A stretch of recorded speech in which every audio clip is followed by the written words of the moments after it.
सोने के कटोरिया में दूध भात गोदिया, कन्हैया पूत गोदिया, कन्हैया पूत ओ यशोदा घूमी घूमी कान्हा के खियावेली, चंदा के बोलावेली हो।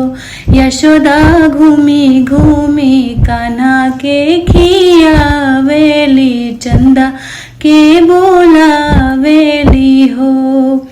सोने के कटोरिया में दूध भात गोदिया, कन्हैया पूत गोदिया, कन्हैया पूत ओ यशोदा घूमी घूमी कान्हा के खियावेली, चंदा के बोलावेली हो।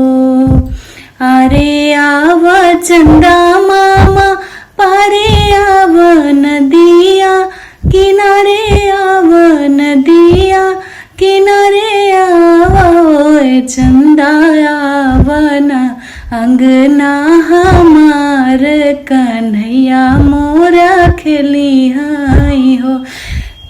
चंदा आवना अंगना हमार, कन्हैया मोरा खेली हाई हो। अरे आव चंदा मामा पारे आव नदिया, किनारे आव नदिया, किनारे आव चंदा आवना अंगना हमार, कन्हैया मोरा खेली हाई हो।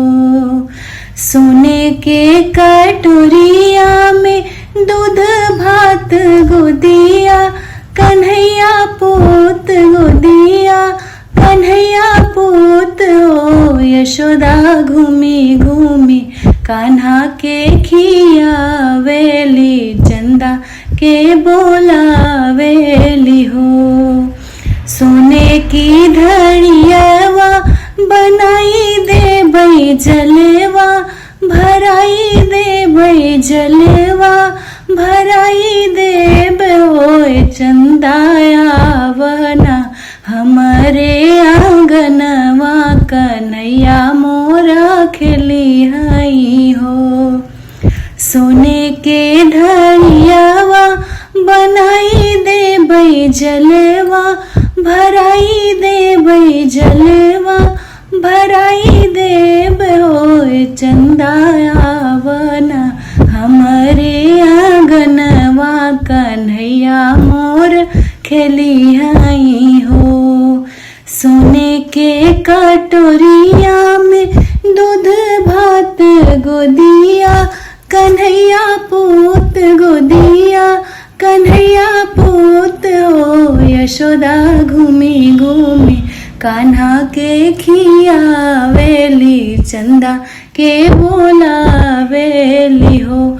यशोदा घूमी घूमी कान्हा के खियावली, चंदा के बोलावेली हो।